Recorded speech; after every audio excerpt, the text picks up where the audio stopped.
नमस्कार विद्यार्थियों, मैं आपका स्वागत करती हूँ मेरे चैनल स्टूडियस स्कॉलर्स में। बच्चों, आज हम कक्षा 10 की जो हिंदी पढ़ रहे हैं, हमारी पाठ्य पुस्तक का नाम है क्षितिज और उसके अंतर्गत हम काव्य खंड में कन्यादान नामक एक कविता पढ़ेंगे जिसके लेखक हैं ऋतुराज। बच्चों, सर्वप्रथम हम ऋतुराज जो कवि हैं उनका जीवन परिचय जानेंगे कि उनका जीवन परिचय क्या था। देखो, ऋतुराज का जो जन्म था वो सन 1940 में भरतपुर में हुआ था।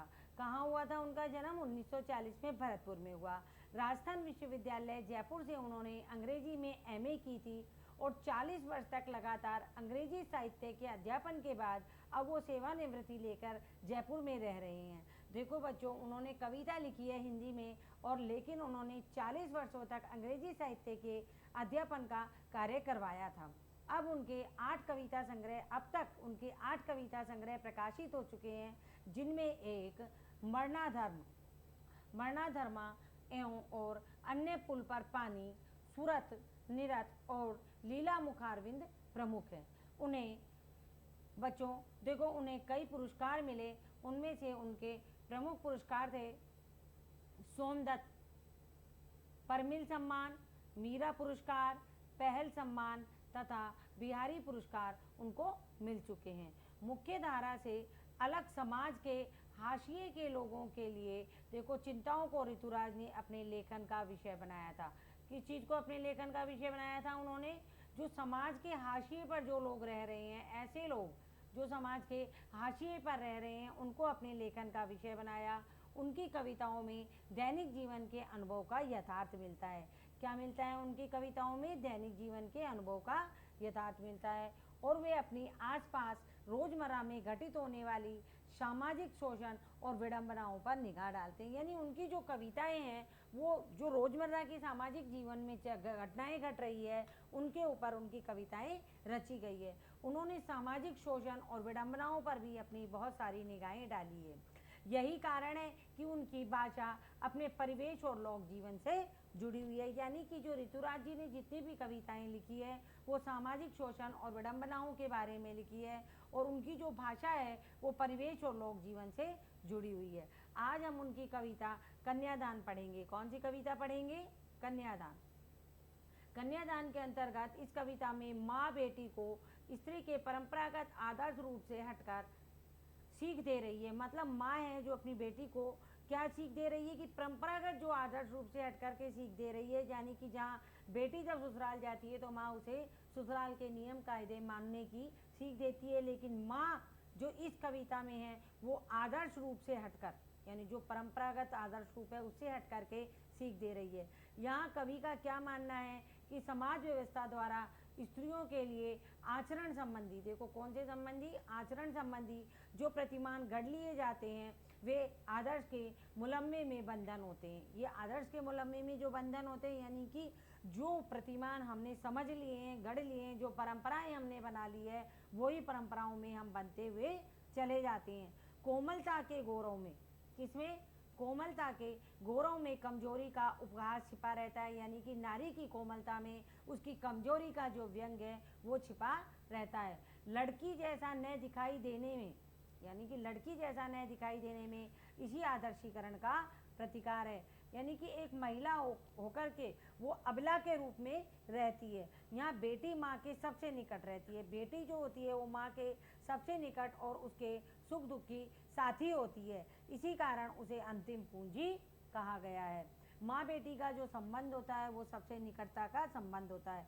तो कविता में कोई भावुकता नहीं है, बल्कि माँ के संचित जो अनुभव है, माँ ने जो अपने अनुभव महसूस किए हैं, जो उसने अपने ससुराल में महसूस किए हैं, उसी की जो अपनी बेटी को वो जो सीख दे रही है उसकी पीड़ा की यहाँ प्रामाणिक अभिव्यक्ति है। इस छोटी सी कविता में स्त्री जीवन के प्रति ऋतुराज की गहरी संवेदनशीलता अभिव्यक्त हुई है। यानी कि इस कविता में ऋतुराज जी जो कन्यादान में है वो ऋतुराज क्या कहना चाहते हैं उसको हम कविता के माध्यम से समझेंगे। देखो बच्चों, इस कविता को जब हम पढ़ते हैं तो देखो कितना प्रामाणिक था उसका दुख।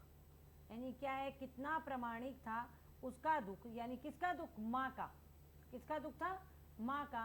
लड़की को दान में देते वक्त जैसे वह उसकी अंतिम पूंजी हो। यानी कि वो उसकी अपनी पुत्री है, लेकिन वो अपनी पुत्री का दान कर रही है। और लड़की अभी सयानी नहीं थी, सयानी का मतलब इतनी बड़ी नहीं हुई कि उसका विवाह कर दिया जाए, और अभी इतनी भोली और सरल थी कि उसे सुख का आभास तो था।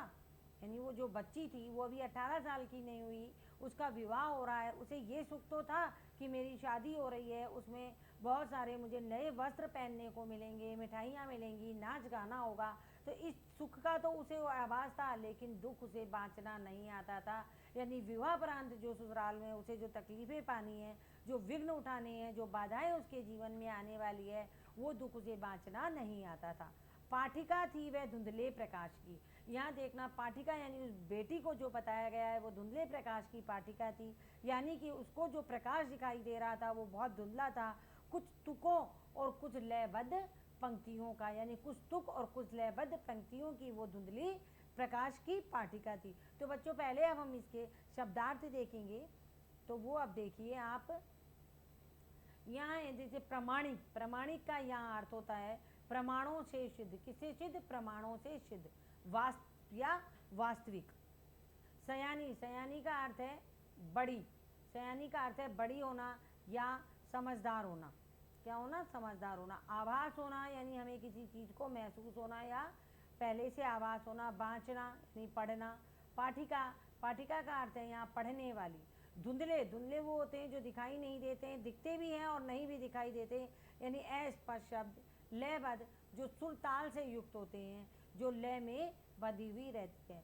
तो देखो बच्चों, प्रस्तुत जो अवतरण है ये कवि ऋतुराज द्वारा रचित कन्यादान कविता से लिया गया है। कौन सी कविता से लिया गया है? देखो बच्चों, अभी तक हम 9th में जब पढ़ते आ रहे थे तो हम पहले क्या कर रहे थे, जब हम उसको भावार्थ को हम जब लिख रहे थे तो उसके साथ में प्रसंग नहीं लिख रहे थे, हम पद्यांश को पढ़ने के बाद सीधे ही भावार्थ पे आ रहे थे। लेकिन अब हमें 10वीं कक्षा में हैं हम, तो हमें सर्वप्रथम क्या करना होगा? सर्वप्रथम हमें प्रसंग को लिखना होगा। किसको लिखना होगा?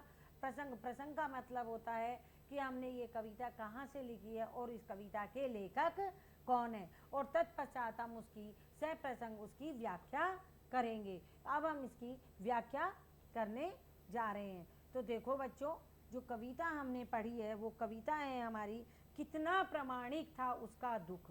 यानी कि उस माँ का दुख। किसका दुख? उस माँ का दुख जो प्रमाणों से कैसा था? सिद्ध था, सच्चा था और वास्तविक था। यानी कितना प्रमाणिक था उसका दुख। लड़की को दान में देते वक्त जैसे वही उसकी अंतिम पूंजी हो। यानी कि वो क्या थी? वो अपनी बच्ची का वो दान कर रही थी। क्या कर रही थी? वो अपनी बच्ची का दान कर रही थी, और दान करते समय ऐसा महसूस हो रहा था मान लो वह कन्या ही उसकी एकमात्र पूंजी थी। यानी जो कुछ था सब कुछ वो कन्या ही थी, और उसी से वह अपना सुख और दुख बांटती थी। यानी माँ और पुत्री का यहाँ जो प्रेम है वो दिखाया गया है। लड़की अभी सयानी नहीं थी, लड़की अभी सयानी नहीं थी और अभी इतनी भोली और सरल थी।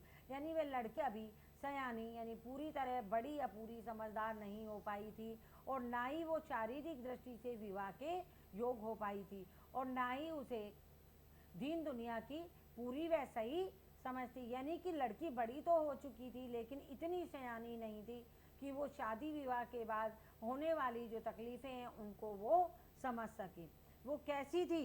वह अभी इतनी भोली सरल थी। अभी वह इतनी भोली और सरल थी कि उसे क्या नहीं था? उसे सुख का आभास तो होता था। यानी कि उसे विवाह में मिलने वाले सुखों का कुछ कुछ एहसास था। विवाह में मिलने वाले यानी शादी विवाह होते हैं जब बहुत सारे प्रोग्राम होते हैं, बहुत सारे कार्यक्रम होते हैं जिनमें नाच गाना होता है, नए नए कपड़े होते हैं, मिठाइयाँ होती हैं। तो इस चीज़ का सुख तो उसे था, परंतु दुख बाँचना उसे नहीं आता था। परंतु वैवाहिक जीवन के झंझटों और दुखों का उसे पूरा ज्ञान नहीं था। यानी वो बच्ची इतनी बड़ी थी कि उसे केवल इस चीज़ का ज्ञान था कि विवाह जब होगा तो बहुत सारे सुखों का एहसास होएगा, लेकिन विवाह परांत जो वैवाहिक जीवन उसका होगा वो झंझट और दुखों से भरा हुआ होगा, इस चीज़ का एहसास उसे नहीं था। यानी उसकी माँ को तो पूरा ज्ञान था, वो अनुभवी थी, लेकिन उस बच्ची को इन सब चीज़ों का ज्ञान नहीं था। पाठिका थी वह धुंधले प्रकाश की, यानी पाठिका थी वह धुंधले प्रकाश की, कुछ तर्कों और कुछ लयबद्ध पंक्तियों की। उसे देखो अपने सुख में जो छिपे दुखों थे उसकी पूरी समझ नहीं थी। उसे तो वैवाहिक जीवन के एक अस्पष्ट से प्रकाश एवं अनदेखे अनभोगे सुख का एहसास था। यानी वो क्या समझ रही थी, वो तो केवल विवाह जब हो रहा था उस विवाह की चमक दमक से खुश हो रही थी, लेकिन वैवाहिक जीवन के पीछे जो एक अस्पष्ट प्रकाश था और अनदेखे अनभोगे सुख का उसे जो एहसास था, वो वास्तविकता में झंझट और दुखों से भरा हुआ जीवन था। अर्थात उसके सामने वैवाहिक जीवन के सुखों का अस्पष्ट कैसा स्वरूप था, अस्पष्ट एवं मधुर कल्पनाओं से भरा स्वरूप था, जिस कारण वह सुख जानने की कुछ कोशिश कर रही थी। वो तो केवल विवाह के सुखों को जान रही थी, वैवाहिक जीवन के उपरांत छिपे दुखों की उसे कुछ भी समझ नहीं थी। उसे वैवाहिक जीवन को कुछ तर्कों के आधार पर और कुछ सुख में होने का आभास हो रहा था। तो बच्चों, हम इसकी इस जो हमने अभी भावार्थ पढ़ा है, इसकी हम देखो कुछ विशेषता देखते हैं। जो हमने प्रसंग है उसकी सह प्रसंग जो व्याख्या करी है उसकी व्याख्या देखो कि वैवाहिक जीवन में मिलने वाले कष्टों एवं दुखों की उस कन्या को पूरी समझ नहीं थी। उसे तो केवल विवाह की चमक दमक की समझ थी, उसे वैवाहिक जीवन में मिलने वाले कष्टों और दुखों की बिल्कुल भी समझ नहीं थी। उसे सुखमय जीवन का अस्पष्ट आभास था। कैसा आभास था? अस्पष्ट। इस कारण उसे धुंधले प्रकाश की पाठिका कहा गया है। यहाँ आपके एक प्रश्न बनता है बच्चों कि जो कन्या है उसे धुंधले प्रकाश की पाठिका क्यों कहा गया है। देखो, उसे धुंधले प्रकाश की पाठिका इसलिए कहा गया है क्योंकि वैवाहिक जीवन में मिलने वाले कष्टों एवं दुखों की उस कन्या को पूरी समझ नहीं थी। उसे तो केवल सुखमय जीवन का अस्पष्ट आभास था। अब हम अगली पंक्तियां देखते हैं बच्चों। देखो, माँ ने कहा, किसने कहा? माँ ने कहा, पानी में झांक कर अपने चेहरे पर मत रीझना। देखो, पहले के टाइम में, पुराने समय में दर्पण नहीं हुआ करते थे, दर्पण नहीं होते थे। स्त्रियां अपना जो रूप रंग थी वो कहाँ देखती थी? पानी में। तो माँ बच्ची को समझा रही है कि केवल पानी में झांक कर अपने चेहरे पर मत रीझना, आग रोटियां सेकने के लिए होती है। यानी कि वहाँ उसे बहादुरी का ज्ञान भी दे रही है कि आग केवल रोटी सेकने के लिए होती है, जलने के लिए नहीं होती है। यानी कि इतना दुख मत पाना मन के अंदर कि उन जो रोटी सेकने वाली आग है वो तुम्हारे लिए ही एक अग्नि स्वरूप बन जाए। वस्त्र और आभूषण शाब्दिक भ्रमों की तरह बंधन है स्त्री जीवन के। यानी कि जो स्त्री का जीवन है उसमें वस्त्र और आभूषण, देखो स्त्री है जो वस्त्र और आभूषण से ही सुंदर दिखती है। तो ये सब क्या है? ये शाब्दिक भ्रम है माँ के अनुसार। माँ ने कहा लड़की तो रहना, यानी लड़की जैसी कोमलता तो अपने अंदर लेकर रखना, पर लड़की जैसी अबला मत जाना। यानी कि अब लड़की जैसी दिखाई मत देना, लड़की की जैसी अबला मत जाना। तो बच्चों, अब हम इसके शब्दार्थ देखने वाले, अब हम इसके शब्दार्थ करेंगे। तो देखो बच्चों, इसके जो शब्दार्थ हैं, देखो बच्चों, हम इसके शब्दार्थ देखेंगे। इसमें एक पहला शब्दार्थ है, इसमें जैसे माँ ने कहा पानी में झांक कर अपने चेहरे पर मत रीझना। माँ ने क्या कहा? पानी पर झांक कर अपने चेहरे पर मत रीझना। तो माँ ने क्या कहा? पानी में झांक कर अपने चेहरे पर मत रीझना। तो यहाँ रीझने का अर्थ क्या होता है? देखो बच्चों, रीझने का अर्थ होता है प्रसन्न होना। यानी कि अपने आप को पानी में देख करके तुम प्रसन्न मत होना, यानी खुश मत होना कि मैं बहुत सुंदर हूँ। और आग क्या है? आग रोटियां सेकने के लिए, जलने के लिए नहीं है। वस्त्र और आभूषण, आभूषण जानते हो ना क्या होते हैं? आभूषण का अर्थ होता है गहने। क्या होता है? आभूषण का अर्थ होता है यहाँ गहने। और शाब्दिक भ्रम, जो शाब्दिक भ्रम शब्द है उसका अर्थ होता है शब्दों के द्वारा जो भ्रम फैलाया जाता है। यानी ऐसा भ्रम जो शब्दों के द्वारा फैलाया जाता है। किसके द्वारा फैलाया जाता है? शब्दों के द्वारा फैलाया जाता है। अब बच्चों, ये जो हमने इसके शब्दार्थ देखे हैं, अब हम इसके प्रसंग पर चलते हैं। देखो, इसका जो प्रसंग है उस प्रसंग में हम ये देखेंगे, बताएंगे कि ये अवतरण हमने कहाँ से लिया है। तो ये अवतरण देखो बच्चों, हमने ऋतुराज की कन्यादान कविता से लिया है। और कन्यादान के अवसर पर माँ ने जब अपनी पुत्री को जो सीख दी है उसी का वर्णन इसमें किया गया है। तो देखो माँ ने क्या कहा था समझाकर बेटी को कन्यादान के वक्त कि पानी में झांककर अपने चेहरे पर मत रीझना। यानी कन्यादान करते समय माँ ने बेटी को समझाते हुए कहा कि पुत्री, ससुराल में जाकर तू अपने रूप सौंदर्य पर मुग्ध मत होना, क्योंकि जब ससुराल जाएगी तो आभूषण पहनेगी, नए नए वस्त्र पहनेगी, तो तू अपने रूप सौंदर्य पर मुग्ध मत हो जाना, यानी कि अपने आप पर ही तू मोहित मत हो जाना। इसको मुग्ध का यहाँ अर्थ है मोहित होना। मोहित मत हो जाना, तू अपना चेहरा पानी में देखकर उस पर रीझ मत जाना। रीझना, रीझना मतलब मैंने आपको अभी भी बताया था, प्रसन्न मत होना कि मैं बहुत सुंदर हूँ। भाव यह है कि तुम ये मत समझ बैठना कि मैं क्या हूँ, कि मैं बहुत सुंदर हूँ और मेरा रूप सौंदर्य है जो वहाँ सभी को बांध लेगा। यानी मेरी जो सुंदरता है उससे सभी लोग रीझ जाएंगे या प्रसन्न हो जाएंगे। वास्तविकता क्या है देखो, हमेशा कार्य हमेशा प्यारा लगता है। क्या चीज़ प्यारी लगती है? कार्य। जो व्यक्ति काम करता है वही व्यक्ति अच्छा लगता है।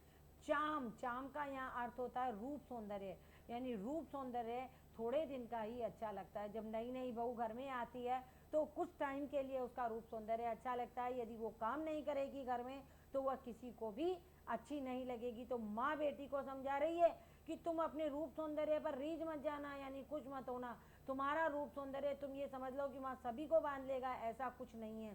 जीवन की जो वास्तविकता है वो कुछ और ही है। अब यहाँ दूसरी बात माँ बच्ची को क्या समझा रही है? आग रोटियां सेकने के लिए होती है, जलने के लिए नहीं। माँ ने कहा आग पर रोटियां सेकी जाती है, आग जल मरने के लिए, जलने मरने के लिए नहीं होती। यानी कि तुम कहीं अपने ससुराल के कार्यों से परेशान हो जाओ या ससुराल वालों से परेशान हो जाओ तो उस आग में जल के मर जाओ, क्योंकि आग केवल रोटियां सेकने के लिए ही होती है, जल के मरने के लिए नहीं होती। ये आग का दुरुपयोग है। यदि तुम जलकर मरती हो तो ये क्या है? ये आग का दुरुपयोग है। वस्त्र और आभूषण, वस्त्र और आभूषण शाब्दिक भ्रमों की तरह बंधन है स्त्री जीवन पर। यहाँ देखो माँ समझा रही है कि वस्त्र और आभूषणों को स्त्री के लिए शोभा कारक माना जाता है, यानी सुंदरता की प्रतिमूर्ति माना जाता है या शुभ माना जाता है। परंतु वास्तव में क्या है? यह एक भ्रम होता है। क्या है? ये एक भ्रम है। अर्थात स्त्री अच्छे वस्त्र और कीमती आभूषण पहनकर अपने बारे में ये गलतफहमी पाल लेती है कि ससुराल वाले उसे बहुत प्यार करते हैं। यानी ससुराल वाले उसे अच्छे वस्त्र और कीमती आभूषण दिला देने का मतलब यह नहीं है कि वह उसे बहुत प्यार करते हैं।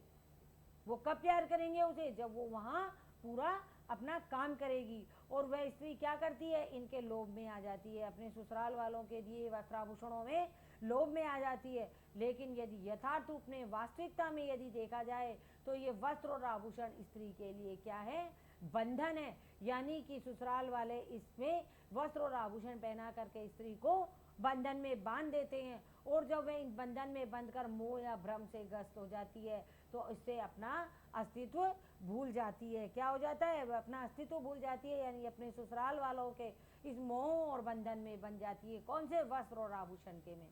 देखो अंतिम जो सीख है वो माँ पुत्री को दे रही है। माँ ने कहा लड़की तो होना पर लड़की जैसी दिखाई मत देना। माँ ने कहा कि तुम ससुराल में लड़की बनकर तो रहना पर लड़की जैसी मत दिखना। अर्थात केवल वस्त्र आभूषण पहन करके केवल चमक दमक में तुम मत रहना। अर्थात कोमल आचरण तो रखना, यानी तुम अपना आचरण तो कोमल रखना, परंतु दुर्बल और पराशित एवं दमन चक्र से दबी हुई अबला मत बनना। यानी गलत बात को तुम सहन मत करना। यहाँ ये जो तीन शब्द आए हैं, दुर्बल, पराशित एवं दमन चक्र, इन ये तीनों का मतलब है कि तुम अन्याय को मत सहना। किसको मत सहना? अन्याय को मत सहना। और तुम सहनशीलता तो रखना लेकिन उसके स्वाभिमान के साथ में रहना, यानी सहनशीलता के साथ अपना स्वाभिमान बनाए रखना। देखो बच्चों, इसमें जो हमने भावार्थ पढ़ा है, यानी उसकी जो विशेषता है वो विशेषता मैं आपको बताती हूँ। इस भावार्थ की जो विशेषता है उसमें क्या है? नवविवाहिता को कोमल बनकर रहने के लिए कहा गया है, लेकिन अबला के साथ साथ उसे सबला और स्वाभिमानी, कैसा बनने के लिए कहा गया है? उसे सबला और स्वाभिमानी, यानी अबला नहीं बन करके उसे रहना है। तो यहाँ जो शब्दावली है वो बहुत सरल है और लोकानुभव की व्यंजक है। उपमा इसमें अलंकार दिया गया है। तो बच्चों देखो अब हम इसके प्रश्न उत्तर करेंगे। इसका देखो पहला प्रश्न है, हम इसको अभी देखेंगे। देखो बच्चों, अब इसके अभ्यास प्रश्न करेंगे। हमारा पहला प्रश्न है कि आपके विचार से माँ ने ऐसा क्यों कहा कि लड़की होना पर लड़की जैसी मत दिखाई देना। तो देखो इसका हम उत्तर देखेंगे। इसका जो उत्तर है वो है कि मेरे विचार से, यहाँ आपके विचार हैं बच्चों, तो मैं आपको यहाँ उदाहरण के रूप में बता देती हूँ। यानी कि मेरे विचार से लड़की की माँ ने ऐसा इसलिए कहा होगा कि तुम लड़की हो तो लड़की जैसी ही कोमल दिखाई देना, परंतु अपने लड़की यानी नारी सुलभ जो गुण है तुम्हारे अंदर, कौन कौन से गुण होते हैं नारी के अंदर? सरलता। कौन कौन से गुण होते हैं? सरलता, विनम्रता, विनम्रता, कोमलता, ये जो गुण होते हैं ये सब नारी में होते हैं ना। तो मेरे विचार से क्या होना चाहिए? लड़की अपने नारी सुलभ गुणों से सरलता, निश्चलता, विनम्रता आदि गुणों को तो बनाए रखे, लेकिन वे इतनी कमजोर ना हो जाए कि लड़की समझ करके ससुराल वाले उसका क्या करने लगे? शोषण करने लगे। क्या करने लगे? शोषण करने लगे, और वह अपने भावी जीवन की कठिनाइयों का साहसपूर्वक मुकाबला नहीं कर सके। अब हमारा अगला प्रश्न है कि आग रोटियां सेकने के लिए है, जलने के लिए नहीं है। यानी इन पंक्तियों में समाज में स्त्री की किस स्थिति की ओर संकेत किया गया है? यानी किस स्थिति की ओर संकेत किया गया है? आपने देखा है आजकल लड़कियां क्या होता है, दहेज के लिए लड़कियों को जला दिया जाता है। तो माँ, और या फिर कई बार क्या होती है, लड़कियां खुद आत्महत्या कर लेती है आग में जल करके। तो यहाँ माँ क्या कह रही है? तो स्त्री मतलब स्त्री की समाज में क्या स्थिति है उसके बारे में यहाँ बताया गया है। तो इन पंक्तियों में समाज में स्त्रियों की कमजोर स्थिति की ओर संकेत किया गया है। कैसी स्थिति की ओर संकेत किया गया है?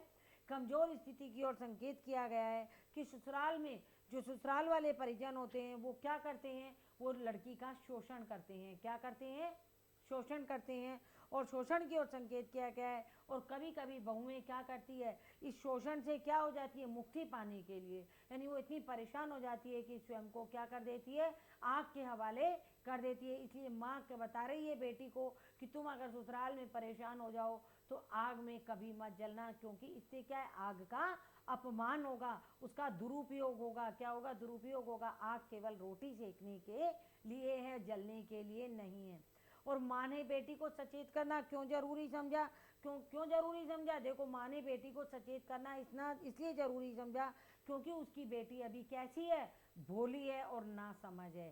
कैसी है? भोली है और नासमझ है। उसे दुनियादारी में जितना भी छल कपट हो रहा है, उस छल कपट का उसे बिल्कुल भी आभास नहीं है।